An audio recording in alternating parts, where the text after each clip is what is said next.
இது மிதுன ராசிக்கான மாத ராசி பலன். நவம்பர் மாசத்துக்கான ராசி பலன். இந்த மாசங்கள் உங்களுக்கு பல மாற்றங்கள் ஏற்படுத்துற விதமா தான் இந்த மாசம் இருக்கு.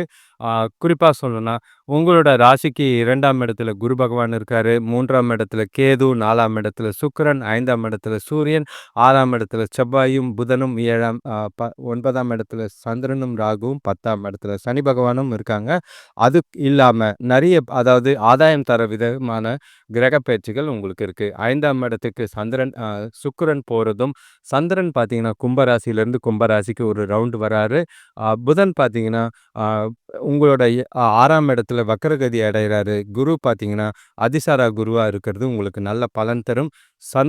சூரியன் பார்த்தீங்கன்னா உங்களுக்கு மேஷ ராசியிலேருந்து விருச்சிக ராசிக்கு போறாரு. அதுவும் பொறுப்புகள குறைச்சு கொஞ்சம் ரிலாக்ஸா இருக்கிற மாதிரி வாய்ப்புகள் இருக்கும். சனி பகவான் வக்ரகதியில போயிட்டு இருக்கிறது உங்களுக்கு கொஞ்சம் முன்னேற்றத்தை ஏற்படுத்தி கொடுக்கும். அது நிறைவும் உங்களுக்கு சாதகமா இருக்கும். சுக்கிரன் பார்த்தீங்கன்னா மாச கடைசியில நவம்பர் 26ஆம் தேதி 6ஆம் ராசிக்கு மாறுறது ரொம்பவே அதிகமான சந்தோஷங்களை ஏற்படுத்தி கொடுக்குற மாதிரி இருக்கும். இந்த மாசத்துல மிதுன ராசிக்காரங்களுக்கு பொறுத்த அளவுக்கு உங்களோட புத்திசாலித்தனம் நல்லாவே வெளிப்படக்கூடிய மாதமா தான் இருக்கு. நல்ல ஒரு சிந்தனைகள் இருக்கும். அது மூலியமா நல்ல ஒரு நடைமுறையோட இணைஞ்சு அ ரியாலிட்டியோட நீங்க மாதத்த கொண்டு போறதா மாதிரி இருக்கு.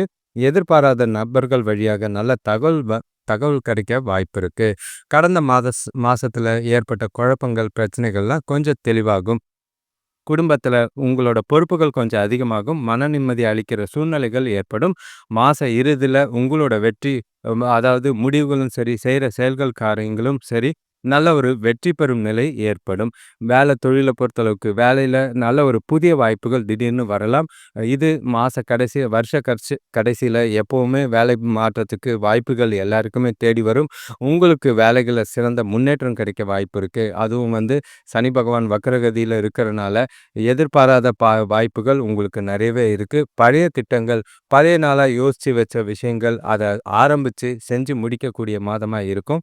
வியாபாரத்துல புதுசா டெவலப் பண்றதோ, இல்லன்னா அ நெறைய உங்களுக்கு அடுத்தடுத்த கடைகள், பிரான்ச்சுகள் ஓப்பன் பண்ற மாதிரி இருக்கும்.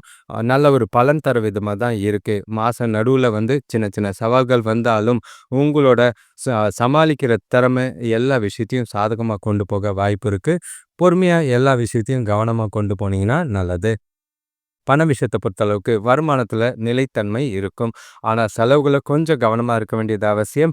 ஆ நீங்க சில விஷயங்கள், முன்னேற்றங்கள், வளர்ச்சிக்காக கடன்கள் வாங்கும்போது, அத கவனமா தேவையில்லையான்னு பார்த்து வாங்குங்க. எல்லாமே ஈஸியா கிடைக்குதுன்னு கடன வாங்கி அதிகமாக்காதீங்க. அதுதான் உங்களோட பிரச்சனை. குடும்பத்துக்காக அதிக செலவு செய்ற மாதிரி இருக்கும். சேமிப்பு பழக்கம் இருந்ததுன்னா, அது உங்கள காப்பாற்றும். மாச இறுதியில கொஞ்சம் எதிர்பாராத நிதி வரவு இருக்கலாம். குடும்ப தேவைகளுக்காக சில திட்டமிட்டு செலவுகள் தொடங்கும். குறிப்பா சொல்லணும்னா, வீடு புனரமைப்பு, பசங்களோட திருமணம், சுபகாரிய முயற்சிகள், அந்த மாரி சில விஷயங்கள்ல இது இந்த மாசம் உங்களுக்கு உதவியா இருக்கும். உறவுகள பொறுத்தளவுக்கு தொணக்கூட நல்ல ஒரு புரிதல் ஏற்படக்கூடிய மாதமா இருக்கு. உங்களோட பேச்சுக்கும், உங்களோட செயல்களுக்கும் குடும்பத்துல நல்ல ஒரு ஆதரவு இருக்கிற மாதிரி இருக்கு. சின்ன சின்ன மனக்கசப்புகள் இருந்தாலும் அத சமாதானமா கையாளக்கூடிய பக்குவம் உங்ககிட்ட இருக்கு. நண்பர்கள் வழியில மகிழ்ச்சி அளிக்கிற நிகழ்வுகள் நிகழும். காதல்ல பார்த்தீங்கன்னா, பழைய சிக்கல்கள் சரியாகும். அதாவது இதுவரைக்கும் சின்ன சின்னதா பிரேக்கப் ஆனவங்கலாம் திரும்ப சேர வாய்ப்புகள் இருக்கு. ஆ வீட்ல பாசமும், அன்பும் வலுப்பட்டு நல்ல ஒரு பலன் தர விதமா, தனக்கூட மகிழ்ச்சியான விதமா தான் இந்த மாதம் இருக்கு. ஆரோக்கியத்த பொறுத்தளவுக்கு, ஆரோக்கியத்துல எந்த ஒரு பெருசா சொல்லிக்கிற அளவுக்கு குறைபாடுகள் கிடையாது. ஓய்வு எடுங்க, ரிலாக்ஸா இருங்க, மனச கவனமா வச்சுக்குங்க. சிலர் பார்த்தீங்கன்னா, பயணங்கள் செய்ற மாதிரி இருக்கும். அந்த நேரங்கள்ல மனச குழப்பங்கள் இல்லாம கவனமா இருக்க வேண்டியது அவசியம். சின்ன காயங்கள தவிர்க்க வேண்டியது அவசியம். ஆ மன அழுத்தம் குறையறதுக்கு தியானம் செய்றதோ, இல்லன்னா உங்களோட அ கோயிலுக்கு போயிட்டு வரதோ, மனச அமைதியா வச்சுக்கிறது நல்ல ஒரு பலனை ஏற்படுத்தி கொடுக்கும். ஆரோக்கியத்த பொறுத்தளவுக்கு கொஞ்சம் திருப்திகரமா இருந்தாலும், ஆரம்பத்துல கொஞ்சம் கவனமா இருந்து கொண்டு போறது ரொம்பவே நல்ல பலன் தரும். நன்றி, வணக்கம்.